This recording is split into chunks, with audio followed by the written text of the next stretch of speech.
I'm gonna just get straight to it. So I'm gonna do 2 poems. This first poem is titled Truth.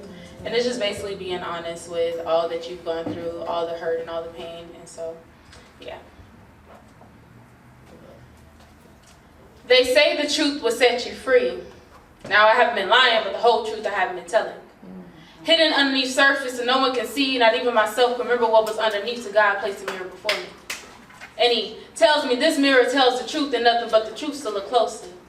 And I begin to look at myself in this mirror, begin to shift and look from outside within, straight to my heart. I looked away because this wasn't a pretty sight. This wasn't something you shine a light, grab the mic, say, hey, let me testify, because my heart, you see, my heart, it was bruised. It was scarred, all falling apart, had missing pieces, wounded for being mistreated, but yet and still it kept beating. Lord, how could it still be beating? Lord, how am I still breathing? But I know the why. Am I still living under these conditions? You say you are a healer. And I do not doubt the fact that you can, but Lord, when? When will you piece my heart back together again, Lord? When? When will my past no longer affect my present, Lord? When? When will you heal me? And he tells me, well, I cannot heal what you have not yet given to me. I cannot bless you, pretend to be for you, overcome by the words of your testimonies, to tell your story. LiZae, stop hiding. Stop crying about what you've been through. Don't you know all things are working together for you if only you embracing the truth, and so it's true. I've been bruised by my past, and as much as it hurts on the inside, on the outside, you can still see the effect that it has, and so it's true. I have wounds, hurt by people that's supposed to be close to me, but are covered up with a bandage, managing to hide behind these walls that are built so no one is able to see that I hurt and bleed too. It's true. It's true. It's true. That our past will always have an effect on our present. Because our scars, you see, our scars are evidence of what we've been through. That God so happened to heal the wound, but left the scars just a reminder of who he is and what we have overcome. You see, it's true. That he too was scarred, wounded, and bruised. For you, for me. So when I look into the mirror, I see what he sees, because he sees me, he sees you, he sees me, he knows exactly how I'm feeling. He just wants to receive his healing, but it's true.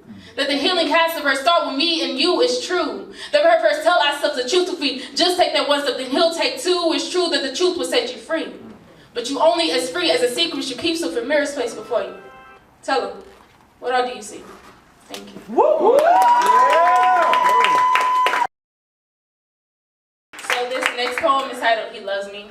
And it's just basically a reminder that no matter what you've gone through, no matter what happened, God still loves you. His love is unchanging. And so this is just a reminder. He loves me. He loves me not. He loves me. He loves me not. God loves me, and he will not stop loving me. You see, God's love is unfailing, never ending. So why is it that we keep pretending that it's the lack of love that causes us to give up, that it's the lack of love that causes us to give in? He says love covers a multitude of sin. He loves me unconditionally. He said he'll never leave me nor forsake me, but it is me who left safety. It is me who left this arm, seeking I found comfort in some place where I don't belong. He loves me. And he's reaching out with his hands, hoping I to grab hold and understand how much he loves me. But in the back of my mind, I am still guilty of these sins that I've committed. So grab hold for what, so I can sin the next minute he loves me not. I tend to think that his love stops whenever I'm not praying like I should or reading when I could. You see, I tend to think that his love stops whenever I'm not obeying his word and my vision is blurred. You see, I tend to think that his love stops, so God will not stop loving me. You see, God's love is everlasting.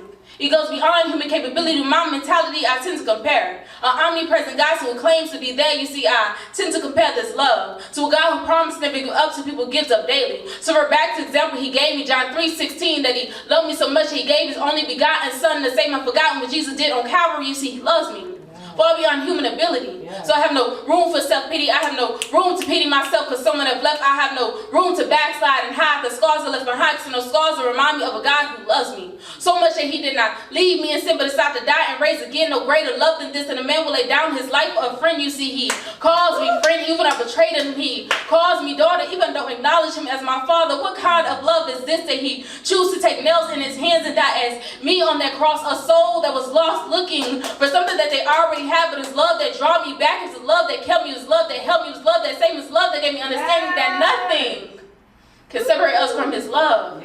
Not life or death, things present, things to come. Nothing that you have done will stop God from loving you. So just grab hold of the truth and believe that he loves you more than you can love yourself, for he is our very present help. He loves us more than anyone can. So grab hold of his hand and understand that he loves you. He loves you. He says every morning his grace and mercy is new. You see, he loves you. He gives us air to breathe. He makes our heart beat. He lays a path before our feet. He says, act, you shall receive, even undeserving. You see, he loves you. He loves us. And he loves me. And he will not stop loving me. Yeah.